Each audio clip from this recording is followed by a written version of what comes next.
Why do we feel a chill run down our spine in the quiet hours of the night, when even the familiar can seem alien and menacing? Welcome, my fellow seekers of the strange and unexplained. I'm Paul, your host of the Stories Philippines podcast, where tonight I share with you a personal encounter, a chilling brush with the unknown that has lingered in my thoughts ever since. It was 3 years ago that my voice last echoed on this platform, and tonight, to celebrate our return, I bring forth a tale from early this year, a tale I've come to call The Shadow of Willow Street. In the heart of an aging boarding house in Quezon City, under the cloak of Valentine's Day's wee hours, sleep fled from me, disturbed by my housemates' late-night chatter. Their laughter and conversations filled the halls until, thankfully, silence reclaimed the night.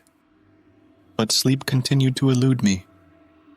The Philippine heat was merciless, turning my small room into an oven. I wriggled and turned, my bedclothes clinging to me with the sheen of sweat that covered my skin. In an attempt to find some comfort, I lay facing down, my face buried in the pillow of the top bunk. Just as slumber grazed the edges of my consciousness, the sound of clattering dishes reached me. I strained my eyes in the dimness, but the living area was shrouded in shadows, only worsened by a hanging curtain blocking my view. Fear took hold, a sudden cold dread that something wasn't right. I wasn't alone. I felt it then, an inexplicable force hovering near my bed, pressing down on me with a heaviness that stole my breath. This unseen presence, its touch icy against my skin, nudged against my neck as if seeking entry into my very essence. I knew instinctively this was no human intruder. In a silent prayer, I called upon the divine, mouthing the sacred name Yahweh, though no sound passed my lips. The entity shuddered against me, its chilling weight almost crushing. Yet my prayers were not in vain. As if battling an invisible force, the cold began to recede, sliding down my back and away from my feet.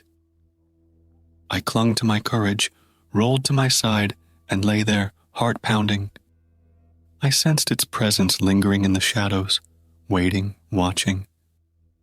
Summoning all the bravery I could muster, I challenged it with a whispered threat, and then it was gone. Checking my phone, I saw it was nearing 2 a.m. Eventually, it was the sounds of my housemates stirring at 3 a.m. that coaxed me back into a restless sleep. When the morning light broke, I shared my harrowing experience.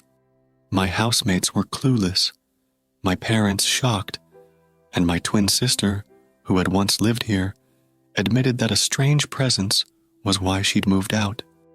It had followed her, haunted her, and she believed it had tried to possess her. By the next morning, there was nothing left for me to do but leave the boarding house on Willow Street behind, hoping never to feel such dread again.